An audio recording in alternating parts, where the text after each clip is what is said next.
This is a great way to track your students. There were so many times where I was like, who has what done and who's on what activity, who needs a teacher check in. And this activity right here allows me to kind of monitor it all.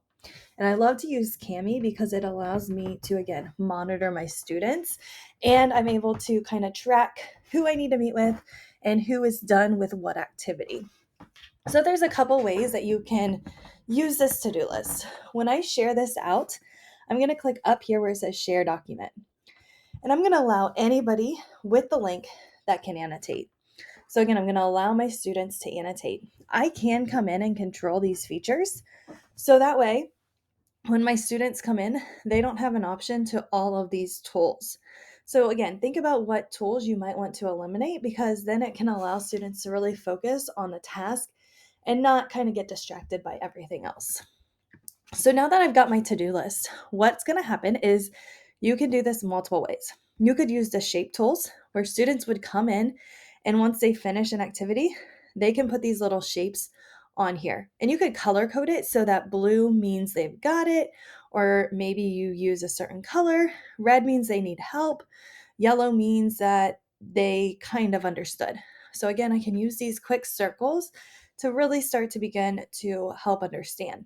You could also say circle means you're good, the triangle means you need a teacher check, or the pentagon maybe means that you need a little bit of assistance.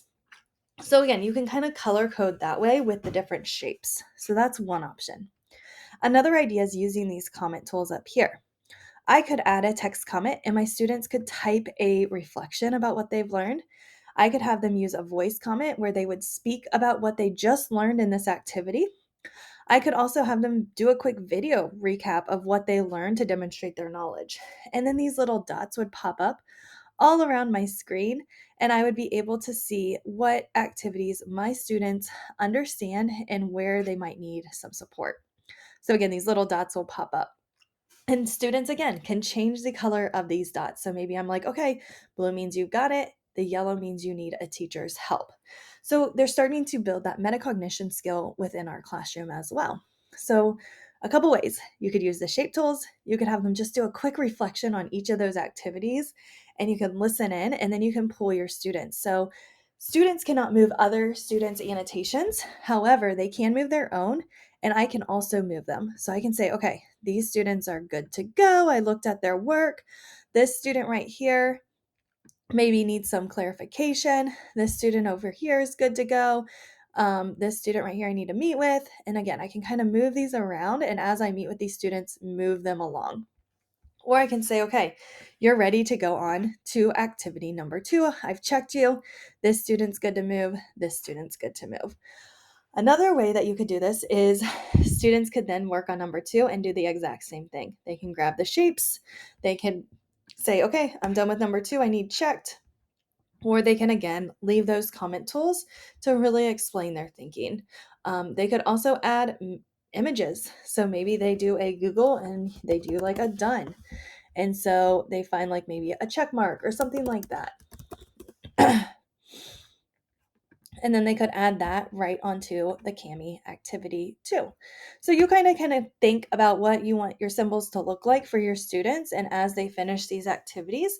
And then again, what I like to do is I like to say, okay, I need to meet with this student. That one's good. And kind of create my groups. And then I can say, okay, I need to meet with, and then you just hover. Their names are going to pop up in this little circle. And then I can call them up to who I need to meet with. And then I can move them over to my like, okay, they're good pile.